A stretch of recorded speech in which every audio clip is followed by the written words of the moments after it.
샬롬 반갑습니다. 성도 여러분, 6월 22일 주의 날 예배에 참석하신 여러분들을 주님의 이름으로 축복하고 환영합니다. 오늘 우리에게 주시는 하나님의 말씀은 여호수아서 2장 1절에서 11절까지의 말씀입니다. 우리 같이 한 목소리로 합독하도록 하겠습니다. 시작. 눈의 아들 여호수아가 시딤에서 두 사람을 정탐꾼으로 보내며 이르되 가서 그 땅과 여리고를 엿보라 하매 그들이 가서 라합이라 하는 기생의 집에 들어가 거기서 유숙하더니 어떤 사람이 여리고 왕에게 말하여 이르되 보소서 이 밤에 이스라엘 자손 중에 몇 사람이 이 땅을 정탐하러 이리로 들어왔나이다. 여리고 왕이 라합에게 사람을 보내어 이르되 내게로 와서 내 집에 들어간 그 사람들을 끌어내라. 그들은 이 온 땅을 정탐하러 왔느니라. 그 여인이 그 두 사람을 이미 숨긴지라 이르되 과연 그 사람들이 내게 왔었으나 그들이 어디에서 왔는지 나는 알지 못하였고 그 사람들이 어두워 성문을 닫을 때쯤 되어 나갔으니 어디로 갔는지 내가 알지 못하나 급히 따라가라. 그리하면 그들을 따라잡으리라 하였으나 그가 이미 그들을 이끌고 지붕에 올라가서 그 지붕에 버려놓은 삼대에 숨겼더라. 그 사람들은 요단 나루터까지 그들을 쫓아갔고 그들을 뒤쫓는 자들이 나가자 곧 성문을 닫았더라. 또 그들이 눕기 전에 라합이 지붕에 올라가서 그들에게 이르러 말하되 여호와께서 이 땅을 너희에게 주신 줄을 내가 아노라. 우리가 너희를 심히 두려워하고 이 땅 주민들이 다 너희 앞에서 간담이 농가니 이는 너희가 애굽에서 나올 때 여호와께서 너희 앞에서 홍해물을 마르게 하신 일과 너희가 요단 저쪽에 있는 아모리 사람의 두 왕 시혼과 옥에게 행한 일 곧 그들을 전멸시킨 일을 우리가 들었음이니라. 우리가 듣자 곧 마음이 녹았고 너희로 말미암아 사람이 정신을 잃었나니 너희의 하나님 여호와는 위로는 하늘에서도 아래로는 땅에서도 하나님이시니라. 아멘. 오늘 저는 이 말씀을 가지고 하나님께 나를 맞추기라는 제목으로 은혜를 나누고자 합니다. 자, 오늘 본문에 보면 이스라엘 백성들이 가나안 땅으로 들어가기 전 여리고 성으로 정탐꾼들을 보내는 내용이 기록되어 있습니다. 우리가 이미 알고 있듯 이미 이전에 모세가 보낸 정탐꾼들이 실패로 돌아갔던 것을 경험했던 이 여호수아였기에 이번에는 2명만 정탐꾼으로 뽑아서 여리고 성으로 들여보냅니다. 자, 여호수아가 그들을 정탐꾼으로 여리고 성에 집어넣을 때 그들을 통해서 무엇을 알아보기를 원했을까요? 아마도 가나안군의 숫자나 그들의 무기 상태가 어떤지 아니면 지휘관들은 어떤지 전쟁과 관련된 이런저런 것들에 대한 정보를 얻기 위했을 것입니다. 그런데 그들이 가나안에 들어가자마자 곧 발각되고 말았습니다. 그렇죠? 그렇지 않아도 민감하게 이스라엘 민족의 움직임을 파악하면서 성의 경계를 철저히 하고 있던 이 가나안군은 수상한 사람들이 성으로 들어왔고 그들이 라합의 집에 들어가는 것을 보게 됩니다. 그래서 군사들을 이끌고 그 라합의 집에 들어오게 되죠. 그러나 라합이 그 정탐꾼들을 보호해 줌으로 인해서 숨겨줌으로 인해서 그 정탐꾼들의 목숨을 건져게 해주고 다시 그들로 하여금 이스라엘로 돌아갈 수 있게 만들어 줍니다.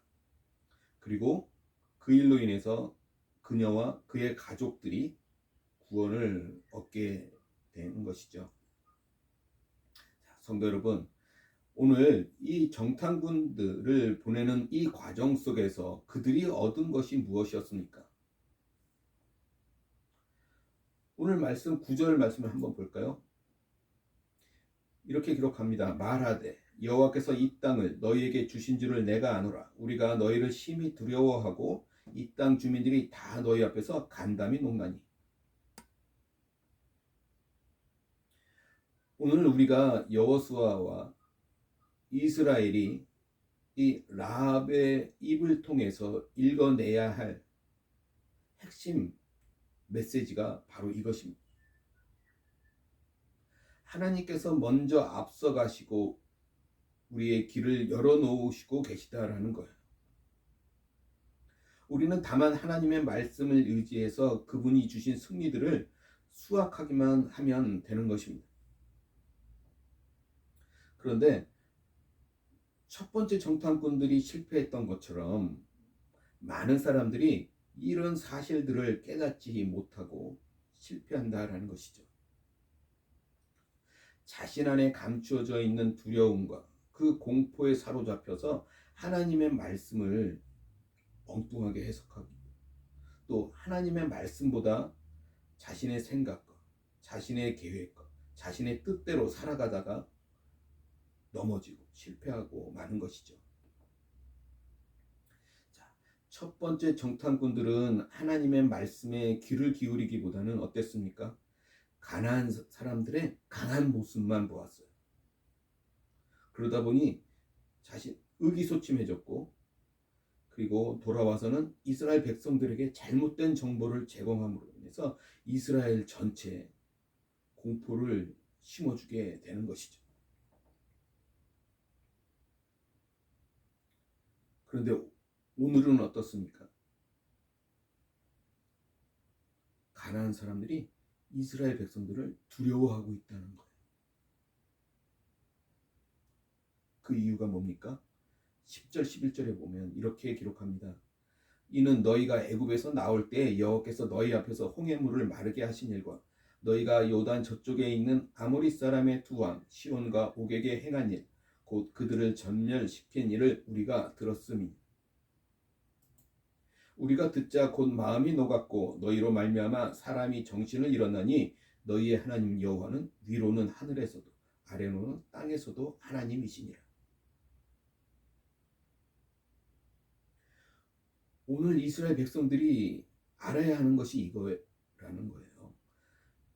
지금 가나안 땅의 군인들이 얼마가 되고 무기가 어떻고 그런 것보다 실제로 이스라엘 백성들이 들어야 하는 내용들, 깨달아야 하는 내용이 이겁니다. 그게 뭐예요? 이스라엘과 함께하고 계시는 하나님께서 행하신 그 놀라운 일에 대해서 자신들이 듣게 되었을 때 그들의 마음 속에 얼마나 큰 두려움이 생겼는지를 증거하고 있는 것입니다. 그죠? 10가지 재앙을 통해서 애굽에서 나오게 하시고 또 홍해의 길을 내시고 40년 광야 생활 동안 구름 기둥과 불 기둥으로 인도하시고 그리고 그동안 만나와 메추라기를 먹이시면서 그들을 인도하셨고 또 아말렉과 아모리 백성을 전멸시키고 그리고 지금 요단강 앞까지 와 있지 않습니까?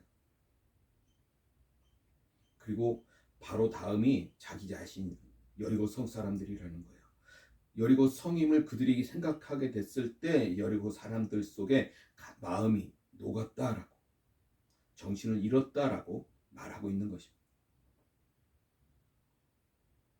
그리고서는 뭐라고 또 얘기합니까? 라합은 그 두 정탐꾼들에게 너희의 하나님 여호와는 위로는 하늘에서도 아래로는 땅에서도 하나님이시다 라는 자신의 신앙 고백을 또 그들에게 선포하고 있는 것입니다. 고백하고 있어요. 성도 여러분, 원래 정탐꾼들이 얻으려고 했던 전쟁을 위한 정보는 아니었습니다. 그런데 오늘 그들이 얻었던 정보는 그들이 얻고자 했던 그런 정보보다 더 중요한 것이었다라는 사실이에요. 이처럼 하나님께서는 그들에게 가장 필요한 것을 가장 잘 알고 계십니다. 그러기에 우리는 때로 우리가 다른 목적을 가지고 다른 계획을 가지고 있었다 할지라도 그 목적을 이루어가면서 그 계획을 이루어가면서 하나님의 인도하심에 우리가 민감해야 한다라는 사실이에요. 그래서 그 우리의 목적이 아니라 우리의 계획이 아니라 하나님의 인도하심을 따라가는 것이 더 중요하다는 사실을 우리는 알아야 합니다. 그런데 실제 우리는 어떻습니까? 자꾸만 우리의 이해 속으로, 우리의 생각 속으로 하나님을 맞추려고 하고 있다는 사실이에요. 그 한 예를 우리는 오늘 본문에 나오는 이 라합이라고 하는 사람에 대해서, 이 사람과 관련된 이야기에서 찾아볼 수도 있습니다. 오늘 본문엔 라합이라고 하는 여인이 등장합니다. 이 여인의 직업이 무엇이었습니까? 성경은 그녀의 직업이 기생이라고 기록하고 있습니다. 영어 성경을 보면 prostitute, 매춘부라고 하는 의미를 갖고 있는 것이죠. 자, 그런데 다른 많은 자료들을 보면 이 라합을 어떻게 소개하냐면 여관 주인이라고 설명하기도 한다라는 사실이에요. 왜 그럴까? 그것은 하나님께서 이 중요한 역사의 전환점에 이 기생을 사용하셨다라는 사실이 영 마음에 내키지 않았기 때문입니다. 자기 마음에 들지 않았다는 것이죠. 성도 여러분, 하나님은 기생이라 할지라도 그녀를 긍휼히 여기십니다. 하나님은 그녀가 기생이라 할지라도 돌아오기를 원하십니다. 하나님은 세상의 그 누구라도 구원하기를 원하십니다. 그렇게 분명하게 말씀하고 있습니다. 사람들은 기생도 사랑하시고 긍휼히 여기시는 그 하나님의 마음을 이해하려 하기보다는 그저 자신의 잘난 생각에 맞추려고 하고 있다는 것입니다. 성도 여러분, 우리가 신앙생활을 할 때 우리와 하나님의 관계에서도 마찬가지입니다. 우리가 신앙생활을 한다는 것은 무엇입니까? 우리가 신앙생활을 한다는 것은 우리의 삶을 하나님께 맞추어서 살아간다라는 의미입니다. 왜 우리가 하나님께 맞추어 살아가야 합니까? 그것이 선하기 때문에 그래요. 그것이 진리이기 때문에 그렇습니다. 우리는 진리를 찾은 사람들이에요. 우리가 믿음을 갖게 되었다고 하는 것은 진리를 찾았다고 하는 말입니다. 그러기에 이제 우리는 그 진리에 맞추어서 살아가는 것입니다. 그것이 신앙생활입니다. 신앙을 갖게 되면 우리는 이전에 우리의 삶의 틀을 벗어야 합니다. 그렇죠? 왜 그러냐면 우리는 우리가 얼마나 약하고 악한지를 알게 되기 때문에 그렇습니다. 그래서 로마서 3장 10절 말씀에도 우리에게 의인은 없나니 하나도 없다라고 말씀하고 있는 거예요. 그래서 우리에게 하나님을 맞춘다고 하는 것이 어떤 의미입니까? 우리에게 하나님을 맞추는 것, 그것은 선하신 하나님을 악에 맞추는 모양이 되는 거예요. 그런데도 우리의 신앙생활의 모습을 보면 이런 모습들이 많이 나옵니다. 그렇죠? 하나님이 자신의 기도를 들어주시지 않았다고 실망하고 낙심하고 실족합니다. 또 하나님을 떠나는 사람도 나옵니다. 왜 그렇습니까? 이런 사람들은 자신의 욕심을 먼저 정한 거예요. 그리고 하나님이 그것을 들어주셔야 한다라고 생각한다는 것입니다. 그리고 그것이 믿음이라고 스스로 생각합니다. 그래서 그것이 이루어지지 않자 하나님 앞에 실망하고 삐지고 하나님을 멀리하게 되는 것이죠. 성도 여러분, 그럴 때 하나님은 어디에 계십니까? 우리가 그 사실을 반드시 기억해 보실, 생각해 볼 필요가 있어요. 하나님은 항상 계신 곳이 있습니다. 선한 곳이에요. 하나님이 다스리시는 길입니다. 신앙생활은 우리의 죄를 벗고 하나님께 맞추어가는 삶인데 여전히 그 중심에 자기 자신이 자리 잡고 있는 것이에요. 그래서 신앙생활을 잘하고 있는 것 같은데 실제로는 신앙생활이 아니라 여전히 자기 자신이 중심이 되고 자기 자신이라고 하는 우상을 섬기고 있는 것입니다. 신앙생활은 우리가 교회에 다닌다고 되는 것이 아니라 우리 안에 예수님을 주인으로 모실 때 가능한 것입니다. 반드시 기억하십시오. 그럼에도 많은 사람들의 신앙생활이 믿음 같아 보이지만 실제로는 믿음의 반대인 경우가 많다라는 사실입니다. 하나님을 자기에게 맞추면 그것은 믿음이 아닌 것이죠. 우리는 하나님께 우리를 맞춰야 한다라는 사실을 기억해야 합니다. 우리도 모르는 게 하나님을 우리 자신에게 맞추려고 합니다. 그럴 때마다 그것이 깨달아진다면 그것이 잘못이라는 것을 빨리 뉘우치고 회개하고 하나님 앞에 돌아와야 하는 것이죠. 나의 틀을 깨고 철저하게 하나님의 틀에 맞추어야 합니다. 내가 가지고 있는 이 나의 틀이 나를 위하는 것 같이 보이지만 실제로는 나를 무너지게 하는 것입니다. 하나님의 틀만이 오직 우리를 구원하십니다. 영원한 생명으로 구원하고 또한 우리의 삶 속에 어떤 구체적인 문제들로부터 우리를 구원하십니다.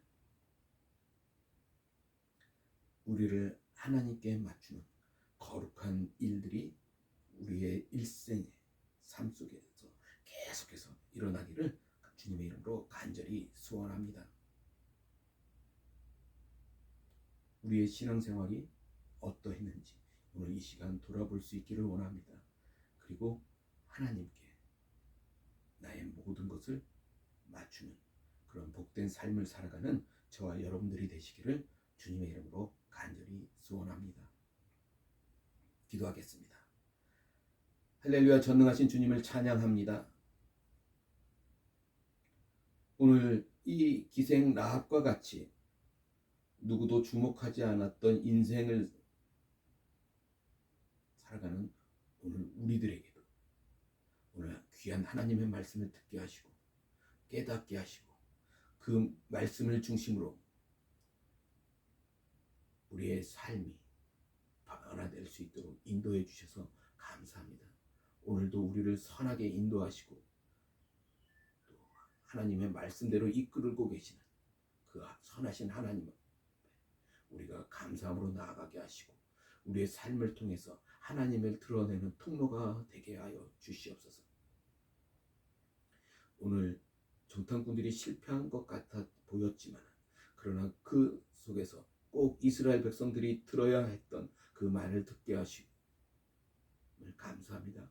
오늘 우리의 삶의 속에서도 우리의 계획이 실패하는 것처럼 보일지라도 정말 들어야 되는 하나님의 말씀이 있을 줄 믿게 하시고 그 말씀을 듣고 또 순종함으로 승리하는 귀하고 복된 삶을 살아가는 오늘 우리 모두가 될 수 있도록 우리가 늘 동행하여 주시옵소서. 감사하며 우리 주 예수 그리스도로 이름 받들어 간절히 기도드리옵나이다.